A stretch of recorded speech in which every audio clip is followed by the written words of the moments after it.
برادران ملت اسلامیہ، السلام علیکم ورحمۃ اللہ وبرکاتہ۔ وعلیکم السلام ورحمۃ اللہ وبرکاتہ۔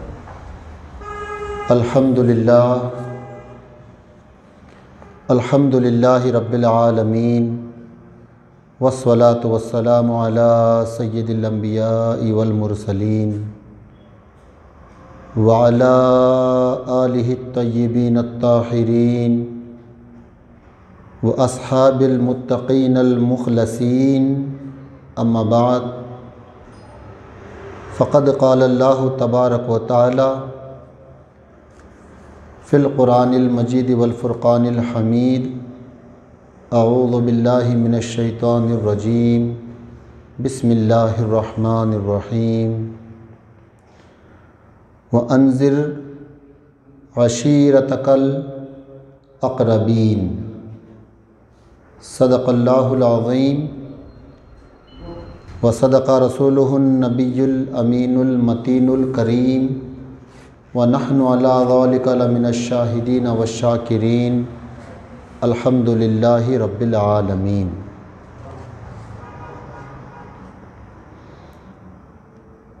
سب سے پہلے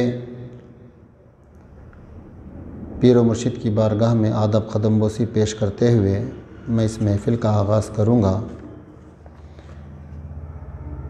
اس سے قبل کہ محفل کا آغاز ہو، آئیے سب سے پہلے ہم اور آپ مل کر اپنے آقا و مولا مدنی تاجدار، مدینے کے سردار، روحی فدا، احمد مختار، بے یاروں کے یار، بے مددگاروں کے مددگار، روحی فدا، احمد مجتبیٰ، جناب محمد رسول اللہ صلی اللہ علیہ وآلہ وسلم کی بارگاہ بے کس پناہ میں ایک مرتبہ بلند آواز سے درود پاک کا ہدیہ نچھاور کریں۔ پڑھیے اللہم صلی علی سیدنا و شفیعنا و حبیبنا و طبیبنا و کریمنا و مولانا و مرشدنا محمد وعلی آل سیدنا و مولانا محمد وبارک وسلم، صلو علیہ۔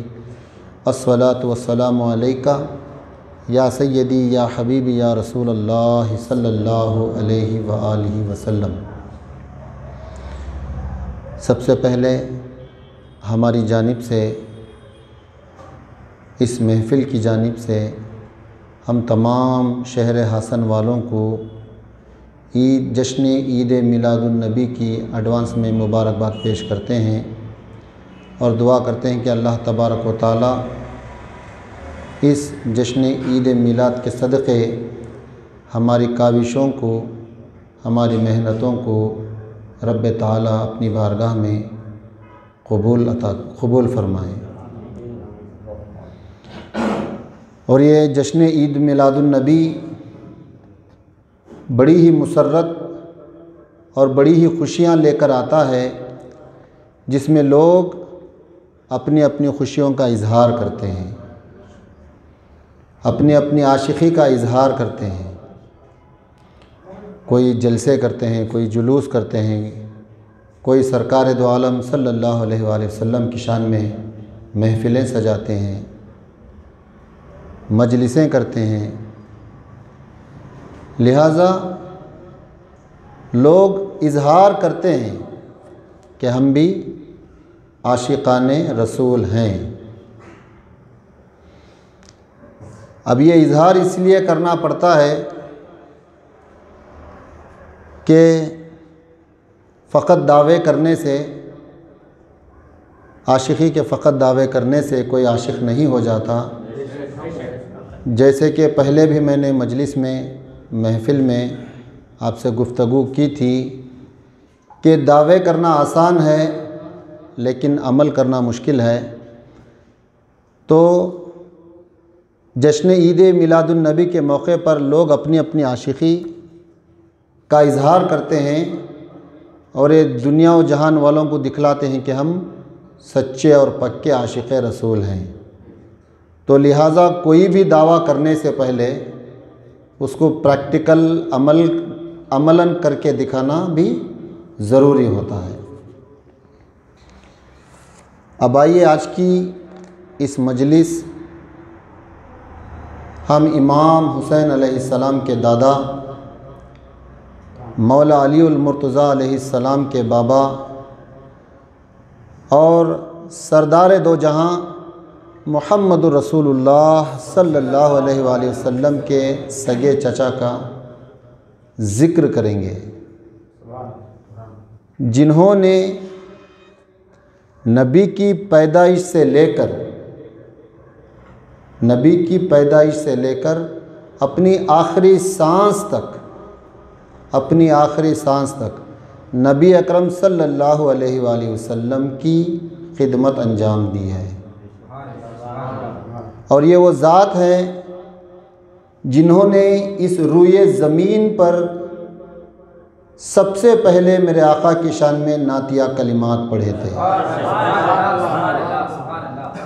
یہ وہ ذات ہیں جن سے کائنات نے نعت لکھنے کا سلیقہ سیکھا، اور یہ وہ ذات ہیں جنہوں نے سب سے پہلے میرے آقا صلی اللہ علیہ وآلہ وسلم کا میلاد منایا تھا۔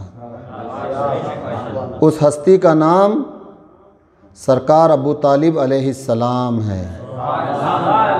درود پاک پڑھیے، اللہم صلی علی محمد وآل محمد وعجل فرجہم وبارک وسلم، الصلاۃ والسلام دائما علیک یا سیدی یا رسول اللہ صلی اللہ علیہ وآلہ وسلم۔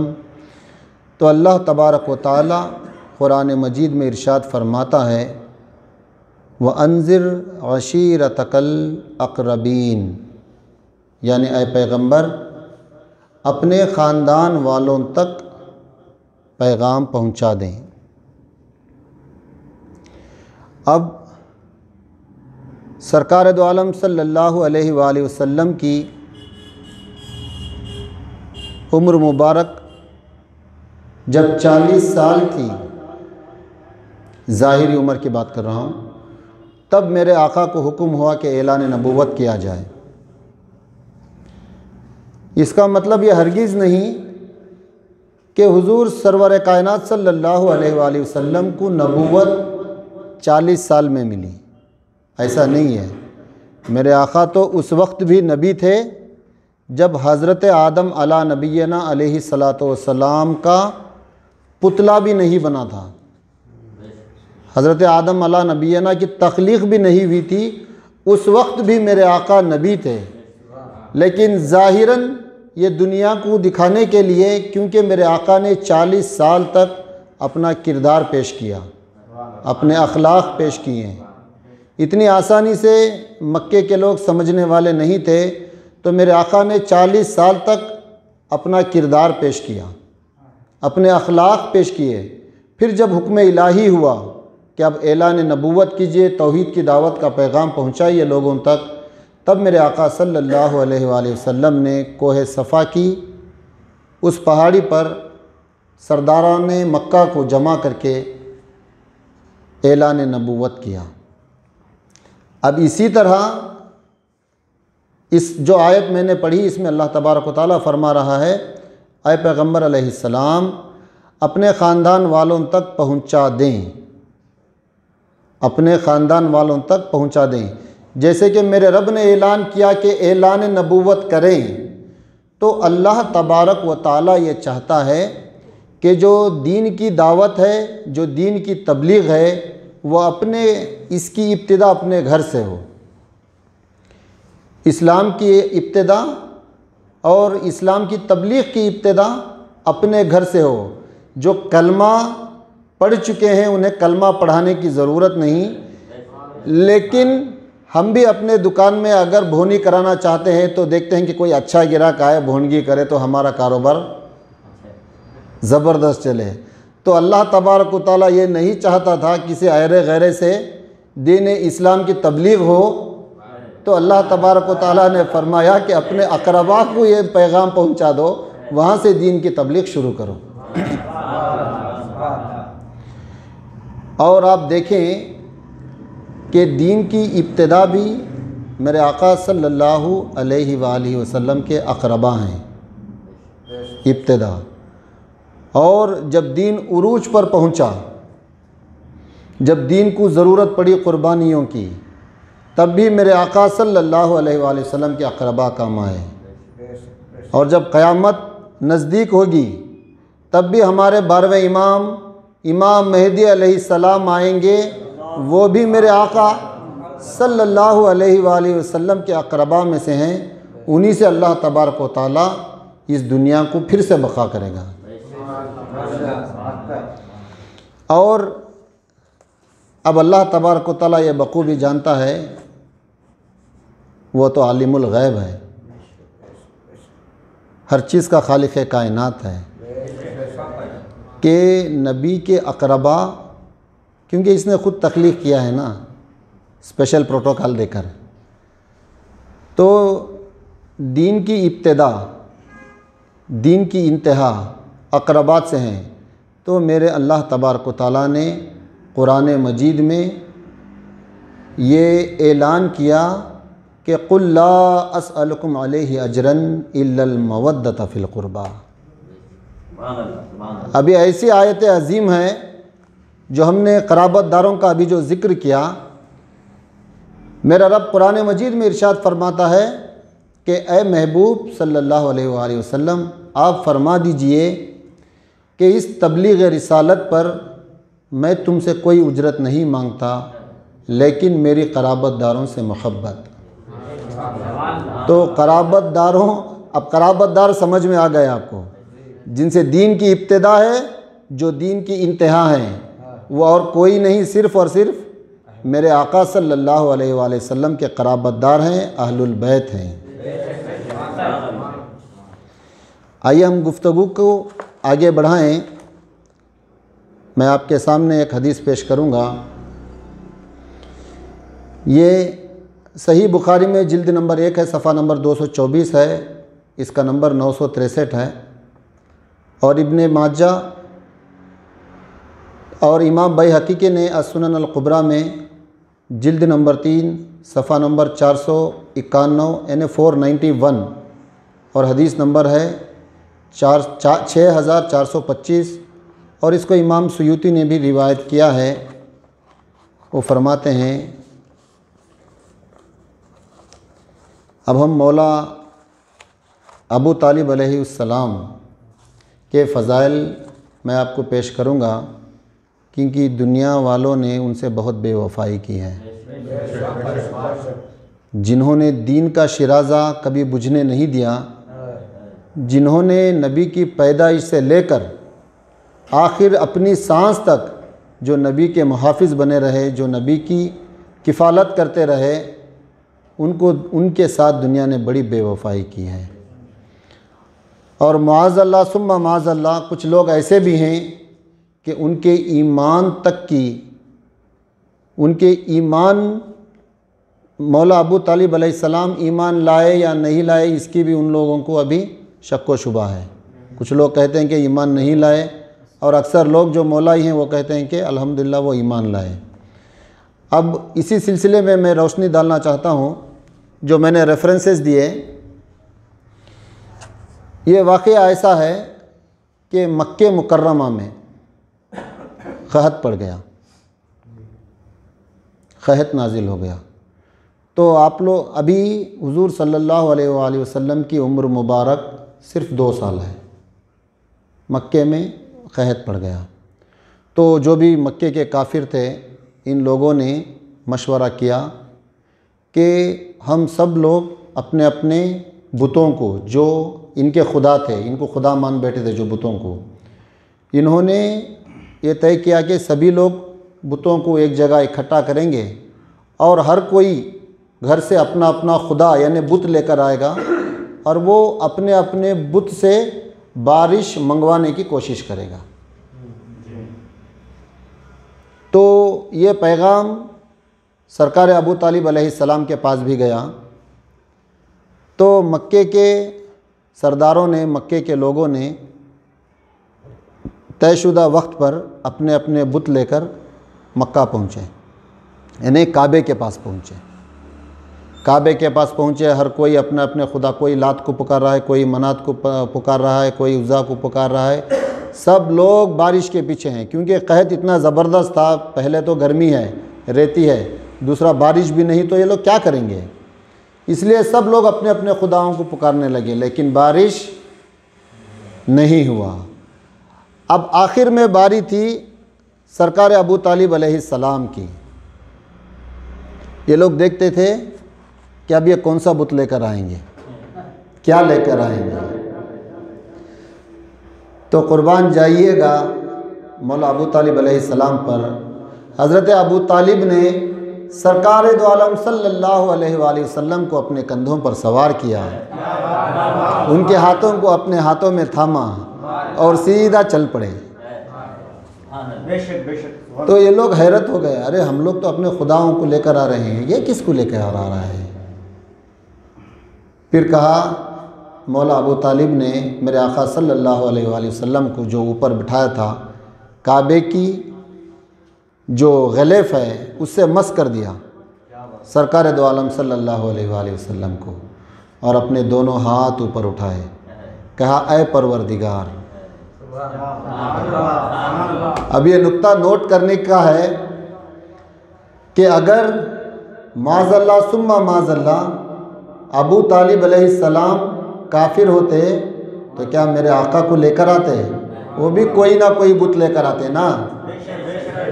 میرے آقا ابو طالب نے حضور اکرم صلی اللہ علیہ وآلہ وسلم کو اپنے کندھوں پر سوار کیا اور کعبے کو میرے آقا صلی اللہ علیہ وآلہ سے مس کیا اور دونوں ہاتھوں کو بلند کیا کہ اے پروردگار، اس محمد کے وسیلے سے تو بارش نازل فرما۔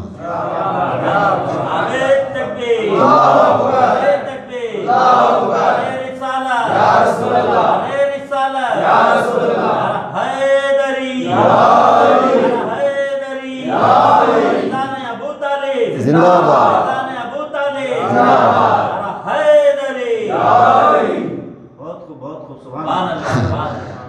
اے پروردگار، اس محمد کے صدقے تو بارش نازل فرما۔ ابھی ہاتھ نیچے آنے والے ہی تھے کہ بادلوں نے مکے کو گھیر لیا اور چھما چھم بارش برسنے لگی۔ اللہ اکبر۔ اور یہ نظارہ دیکھ کر مولا ابو طالب شاعر بھی تھے۔ تو نبی کا وسیلہ لینا کس نے سکھایا؟ سب سے پہلے حضور صلی اللہ علیہ وآلہ وسلم سے دعا کرنا کس نے سکھایا؟ سرکار ابو طالب علیہ السلام نے۔ اور جب یہ بارش آ چکا تو ابو طالب سے رہا نہ گیا، اتنے خوش ہو گئے کہ پوچھئے مت۔ اور پھر شعر پڑھے سرکار دو عالم صلی اللہ علیہ وآلہ وسلم کی، کائنات کی رب ذوالجلال کو چھوڑ کر روئے زمین کی میں بات کر رہا ہوں، میرا رب تو سب سے پہلے میرے آقا صلی اللہ علیہ وآلہ وسلم کا نعت خواں ہے، اگر اس کے بعد اور کوئی ہے تو وہ سرکار ابو طالب ہے۔ اور وہ کلمات جو سرکار ابو طالب نے خوشی سے جھوم کر کہے تھے، انشاءاللہ میں وہ آپ کے سامنے پیش کروں گا اور اس کا ترجمہ بھی کروں گا انشاءاللہ۔ وَبِيَدَّ يَسْتَخْقَى الْغَمَامُ بِوَجْهِهِ وَبِيَدَّ يَسْتَسْقَى الْغَمَامُ بِوَجْهِهِ سِمَالُ الْيَتَامَى عصمت للارامل یلوذ به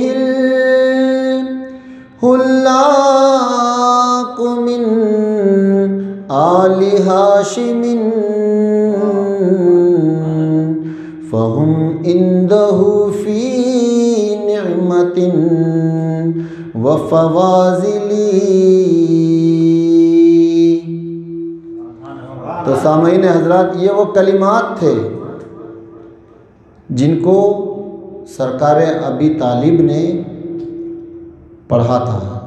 جب ان کا وسیلہ لے کر نبی اکرم صلی اللہ علیہ وآلہ وسلم کا وسیلہ لے کر جب اللہ تبارک و تعالیٰ کی بارگاہ میں دعا کی جب اللہ تبارک و تعالیٰ نے بارش برسائی، حضرت ابو طالب کی دعا قبول فرمائی، پھر مولا ابو طالب نے یہ کلمات پڑھے تھے۔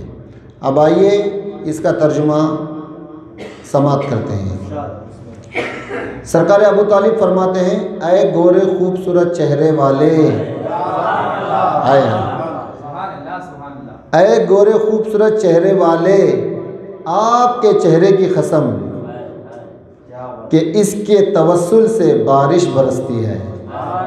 سبحان اللہ۔ کلمات پر غور کریں دوستو، اور کوئی کیا کہے ہمیں اس سے کچھ فرق نہیں ہے۔ اگر ابو طالب علیہ السلام کافر ہیں ان کی نظر میں، تو ہماری یہ دعا ہے کہ اللہ تبارک و تعالی ہم سب کو ایسا کافر بنائے۔ سرکار ابو طالب ارشاد فرماتے ہیں، اے گورے خوبصورت چہرے والے، آپ کے چہرے کی قسم جس کے توسل سے بارش برستی ہے، اور آپ یتیموں کے فریاد رس ہیں اور بیواؤں کی عصمت کے محافظ ہیں۔ اللہ اکبر۔ بچپن سرکار کا بچپنا ہے، سرکار کی عمر مبارک 2 سال کی ہے۔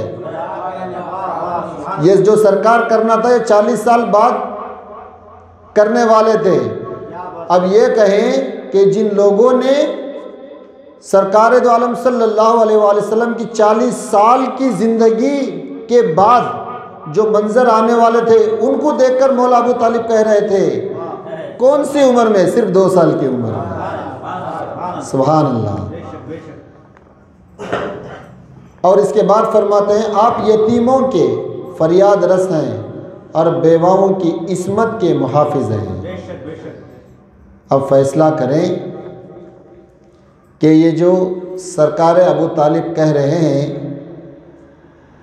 یہ 2 سال کی عمر مبارک کو دیکھ کر کہہ رہے ہیں، یا 40 سال بعد دیکھ کر وہ سرکار ابو طالب کی نگاہ، جو لوگوں نے سرکار کو 40 سال کے بعد دیکھ کر کہا، مولا ابو طالب 2 سال کی عمر میں ہی کہہ رہے ہیں۔ اس کا اور مزید ترجمہ میں آپ کے سامنے پیش کر رہا ہوں۔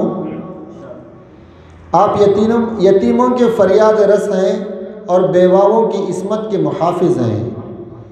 ہاشم کی پریشان حال اولاد آپ کو گھیرے رہتی ہے، یعنی بنو ہاشم کی پریشان حال اولاد آپ کو گھیرے رہتی ہے کہ آپ کے دامن میں ان کے لیے نعمتیں اور فضیلتیں ہیں۔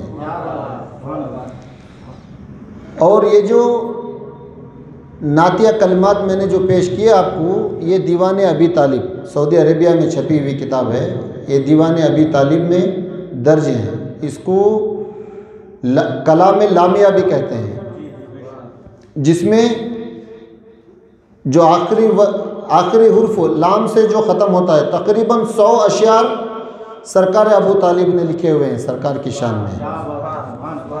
تو جن سے دنیا نعت خوانی سیکھیں، نعت خوانی کا فن جس ذات سے سیکھے، اس ذات کے ایمان پر ڈاؤٹ ہے تمہیں؟ اللہ اکبر، اللہ اکبر۔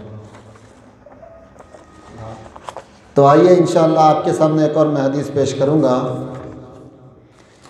کہ جب نبی نے کوہ صفا پر اپنی نبوت اور دعوت توحید کا اعلان کیا، تو سرداران قریش نے کہا، اب سرکار کی 40 سال کی عمر مبارک ہے، اعلان بھی ہو چکا ہے کہ آپ کو اعلان توحید کرنا ہے۔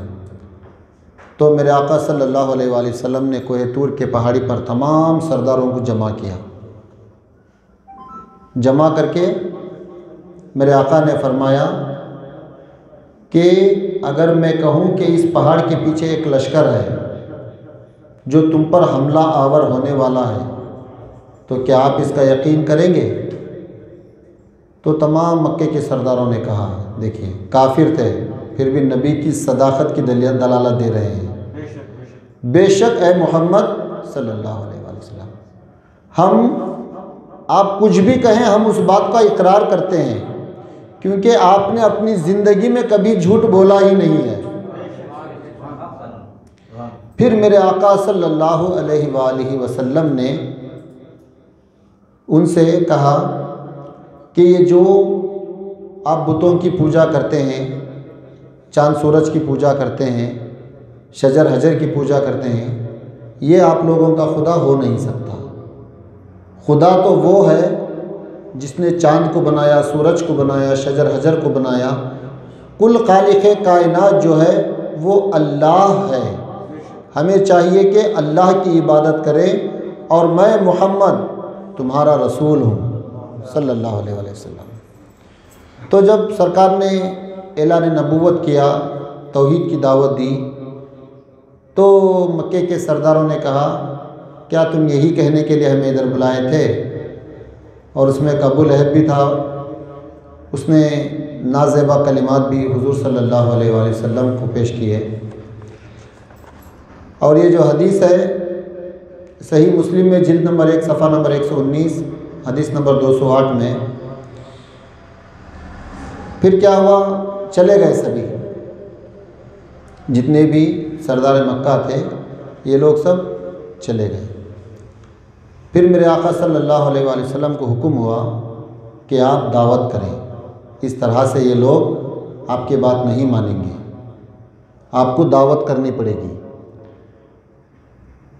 جب یہ پیغام رسول اللہ صلی اللہ علیہ وآلہ وسلم کو پہنچا تو حضرت ابو طالب علیہ السلام کے پاس گئے اور فرمانے لگے کہ اے چچا، اللہ تبارک و تعالیٰ کا حکم ہے کہ ابھی ہمیں دعوت کرنی چاہیے، دعوت میں سب کو بلا کر کے، سب کو اچھا کھلا پلا کر کے، پھر یہ جو اعلان نبوت ہے، توحید کا اور رسالت کا جو اعلان ہے، اس کو ہم عوام الناس میں پیش کریں گے۔ اب دیکھیے اسلام کی پہلی دعوت ہونے جا رہی ہے، اسلام کی پہلی دعوت ہونے جا رہی ہے، اور وہ کس کے گھر ہو رہی ہے؟ سرکار ابو طالب علیہ السلام کے گھر۔ سبحان اللہ، اس سے بڑے اور کیا دلیل چاہیے؟ تو سرکار ابو طالب نے باضابطہ پورے مکے والوں کو دعوت دی۔ اس زمانے میں اتنا کھاتے تھے رب والے، وہ کافر بھی تھے، شرابی بھی تھے، زانی بھی تھے، اچھا خوب کھاتے تھے۔ مکے والوں کو دعوت دینا چھوٹی بات نہیں ہے۔ سرکار ابو طالب نے تمام پورے مکے کو دعوت دی، اور اس دعوت میں بکرے کٹے گئے۔ یہ حدیث کے الفاظ میں آپ سے کہہ رہا ہوں، بکروں کی دعوت فرمائی حضرت ابو طالب علیہ السلام نے، اور پورے مکے کو جمع کیا۔ پہلے دن آئے، اچھا خوب کھا پی لیے، پھر جب سرکار دو عالم صلی اللہ علیہ وآلہ وسلم کھڑے ہو گئے اللہ کا پیغام سنانے، پھر یہ لوگ نکل گئے۔ پھر دوسرے دن دعوت کی، دوسری دعوت وہ بھی حضرت ابو طالب علیہ السلام نے کی۔ یہ اسلام کی دوسری دعوت ہے جو اللہ تبارک و تعالیٰ کروا رہا ہے۔ کس کے گھر؟ سرکار ابو طالب کے گھر۔ اب آپ جو چاہے کہیں، آپ سرکار ابو طالب کو جو چاہے کہیں، ہم تو دعا کریں گے اللہ ہمیں ایسا کافر بنا جیسے ابو طالب ہے۔ تو دوسری دعوت بھی ہوئی، دوسری دعوت میں بھی لوگ آئے، خوب کھایا پیا، دعوت کھانے کے بعد پھر نکل گئے۔ سرکار دو عالم صلی اللہ علیہ وآلہ وسلم کو بہت رنج پہنچا۔ بہت رنج پہنچنے کے بعد اب تیسری دعوت ہو رہی ہے۔ تیسری دعوت جب ہونے لگی، دعوت ہو گئی، تو جب مکے کے لوگ آہستہ آہستہ نکلنے لگے تو دو دروازے تھے، ایک دروازے پہ مولا علی تلوار لے کر کھڑے ہو گئے، اور دوسرے دروازے پر مولا ابو طالب علیہ السلام کھڑے ہو گئے اور کہنے لگے جو میرا محمد کہتا ہے پہلے اس کو سنو، سن کے پھر تم بعد میں جانا۔ اب مولا علی کی شجاعت کے تو چرچے تھے، ان سے بڑے شجاعت دار اب جن کے گھر میں نبوت پل رہی ہے، جن کے گھر میں ولایت پل رہی ہے، سوچو وہ سردار کیسا ہوگا۔ تکبیر، اللہ اکبر، نعرہ رسالت، یا رسول اللہ، جشن عید میلاد النبی، زندہ باد، نعرہ حیدری، یا علی، پتی پتی پھول پھول، یا رسول یا رسول، سبحان اللہ، سبحان اللہ، سبحان اللہ۔ اب اس حدیث کو امام بیہقی نے سنن الکبریٰ میں، امام ابن جریر نے روایت کیا ہے، اور امام ابن اسیر نے بھی روایت کیا ہے، اور امام ابن کثیر نے بھی روایت کیا ہے، اور امام ابن عساکر نے، ان سبھی جو چوٹی کے امام ہیں اہل سنت والجماعت کے، ان سبھی نے اس کو نقل کیا ہے کہ حضرت ابو طالب علیہ السلام نے آقا کی دعوت توحید کی اشاعت کے لیے دسترخوان بچھایا، کھانا پکایا، آقا کو بلا کر جلسہ رچایا۔ اب غور کریں، یہ کس کا گھر ہے عزیزو؟ یہ کس کا گھر ہے؟ لوگ کچھ بھی کہہ دیتے ہیں اپنے من سے، پتہ نہیں ان کا کتابوں سے مطالعہ ہے یا نہیں ہے، یہ لوگ حدیث کو دیکھتے ہیں یا نہیں دیکھتے ہیں، صرف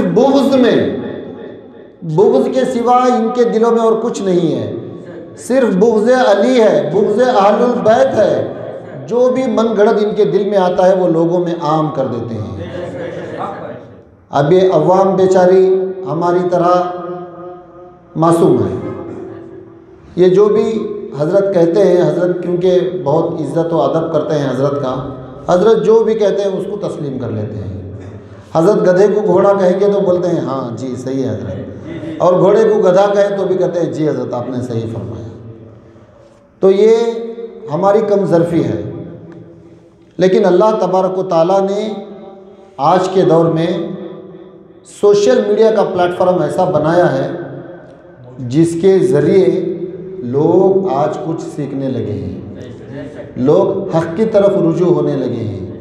آج اگر مسئلہ کسی سے کوئی مسئلہ پوچھنا ہے تو یہ عالم کے پاس نہیں جاتے، کیونکہ ان کی 2 نمبریاں تو ان کو پتہ چل گئی ہیں۔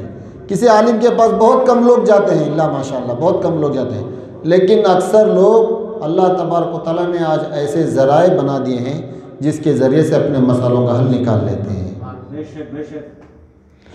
تو دیکھیے، پہلی دعوت کرنے والے مولا ابو طالب، پہلا میلاد منانے والے ابو طالب، مولا ابو طالب، سرکار کی پہلی نعت پڑھنے والے ابو طالب، سرکار کی حفاظت کرنے والے ابو طالب، سرکار کی کفالت کرنے والے ابو طالب، سرکار کے محافظ ابو طالب۔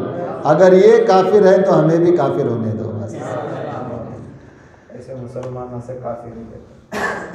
جب دعوت ہو چکی تو فرمایا، حضرت ابو طالب نے 3 دن دعوت جاری رہی، آخر میں سرکار ابو طالب نے فرمایا، خدا کی قسم آج کے بعد، میرے آقا سے مخاطب ہو کے فرما رہے ہیں، خدا کی قسم آج کے بعد یا رسول اللہ جو آپ کی دعوت کی مخالفت کرے ہم اس کے سامنے کھڑے ہو جائیں گے، ہم آپ کی مدد کریں گے اور ہم آپ کی نصرت کریں گے، اور یہ ہمارا فریضہ بن گیا۔ سبحان اللہ۔ اور فرمایا، اے لوگوں تم نے غلط خیال کیا، تم نے غلط خیال کیا کہ تم ہم سے لڑ کر محمد کا راستہ روک لو گے، کیونکہ پلاننگ چل رہی تھی کہ حضور صلی اللہ علیہ وسلم کا راستہ کیسا روکا جائے، ان پر حملے کیسے کیے جائیں، کیا بہت سارے ان کے پلاننگ چل رہے تھے۔ تو سرکار ابو طالب کو تمام یہ نیوز آ رہی تھی، تو سرکار ابو طالب نے فرمایا، تم نے غلط خیال کیا کہ تم ہم سے لڑ کر محمد کا راستہ روک لو گے، نہیں،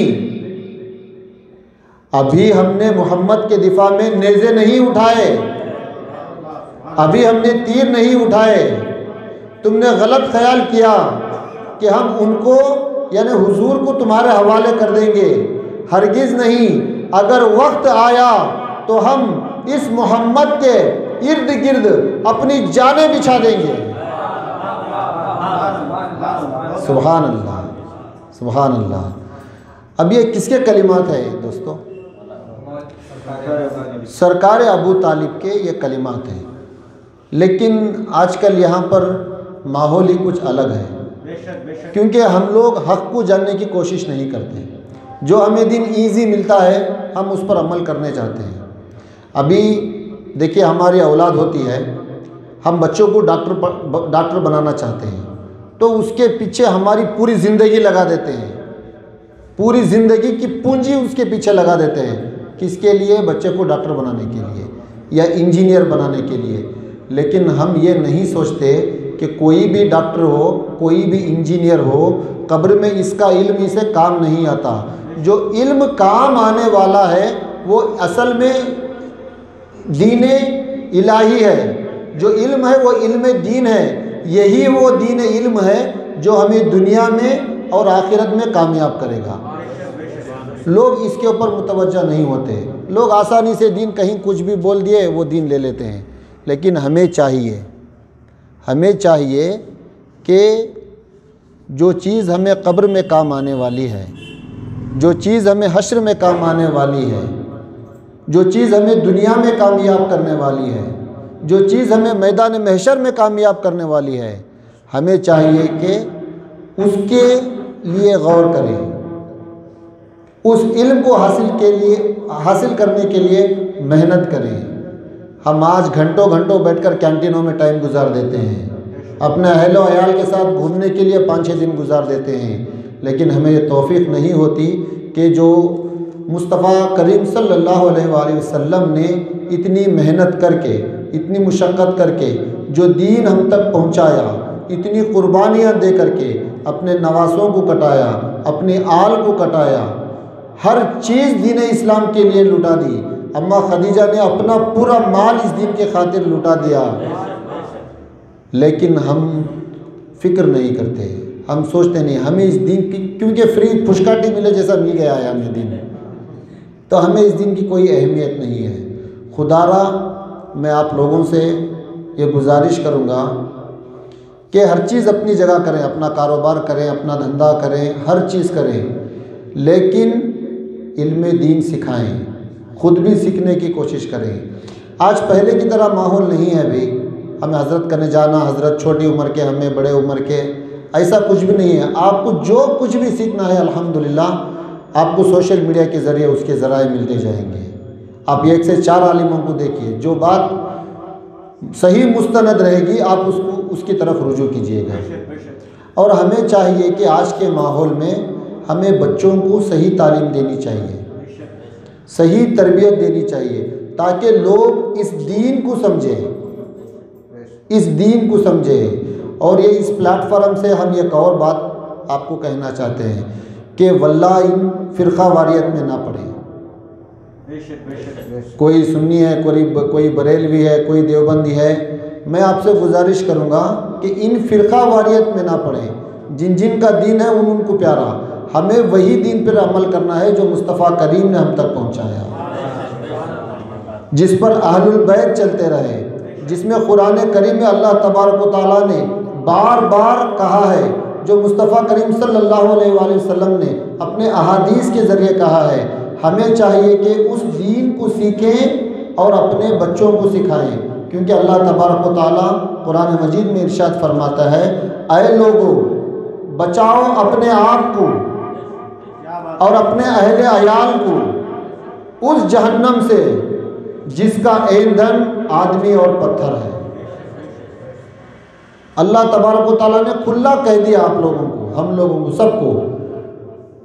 اب جو گھر کا جو بڑا ہے، اب یہ اس کی ذمہ داری ہے کہ وہ اپنے آپ کو بچائے، اپنے اہل و عیال کو بھی بچائے اس جہنم کی آگ سے جس کا ایندھن آدمی اور پتھر ہے۔ نماز، بچوں کو نمازیں پڑھائیں، دینی تعلیم دیں، شریعت مطہرہ کے ہر ارکان بتائیں۔ سب سے مین چیز جو ہے، جو دین اسلام کی بنیاد ہے، یاد رکھو یہ حب اہل بیت ہے۔ اگر حب اہل بیت آپ میں نہیں، آپ کے بچوں میں نہیں، آپ کے خاندان میں نہیں، تو آپ کا روزہ، آپ کا حج، آپ کا زکوٰۃ، آپ کا ہر عمل بیکار رائے گا جائے گا۔ تو جو بنیاد ہے، اسی لیے قرآن میں بھی اللہ تبارک و تعالیٰ نے فرمایا نا، اکثر قل لا اسألکم علیہ اجرا الا المودۃ فی القربى، اے رسول آپ فرما دیجئے کہ میں اس اجر رسالت پر کوئی اجرت نہیں مانگتا کیونکہ میری قرابت داروں سے، کیونکہ دین کی بنیاد، دین کی ابتدا، دین کی انتہا، دین پر قربانیاں دینے والے سب اہل البیت ہیں۔ ان کو اگر چھوڑیں گے تو آپ کو نہ دین ملے گا نہ آپ کو دنیا ملے گی۔ دعا ہے کہ اللہ تبارک و تعالی ہمارے اس کہنے کو، ہمارے اس سننے کو اپنی بارگاہ میں قبول فرمائے۔ رب تبارک و تعالی سب سے پہلے ہمیں اس پر عمل کرنے کی توفیق عطا فرمائے، اہل البیت سے سچی اور پکی محبت ہمارے دلوں میں عطا فرمائے۔ اللہ تبارک و تعالی ہماری اس محفل کو اور ہمارے اس محفل کے اور جو ہمارے متعلقین ہیں ان سب کو اللہ تبارک و تعالی دن دگنی رات چگنی ان کے کمائی میں ترقی دے، ان کے گھروں کو شاد و آباد رکھے، ان کے گھروں میں اپنے خیر و برکت کا نزول عطا کرے، اور ہم سب کے جو بھی رشتہ دار اس دنیا سے کوچ کر گئے ہیں اللہ تبارک و تعالی اس اہل البیت کی محفل سجانے کے صدقے اللہ تبارک و تعالی ہمارے تمام مرحومین کی بخشش کرے، اور بالخصوص جناب مجاہد پاشا بنت محمد فخر الدین صاحب، ان کے لیے بھی ہم اللہ تبارک و تعالیٰ سے دعا کرتے ہیں کہ اللہ تبارک و تعالیٰ اہل البیت کے صدق و طفیل میں، نبی اور آل نبی کے صدق و طفیل میں اللہ تبارک و تعالیٰ ان کی بھی بخشش فرما، اور ہماری اس محفل کو اپنی بارگاہ میں قابل قبول فرما۔ جہاں تک یہ لوگ جہاں تک ہماری یہ محفل ویڈیو کے ذریعے یوٹیوب کے ذریعے پہنچ رہی ہے، اللہ تبارک و تعالیٰ ان میں بھی یہ صلاحیت دے کہ اس دعوت کو عام کرنے میں ہماری مدد کرے۔ وآخر دعواہم ان الحمد للہ رب العالمین۔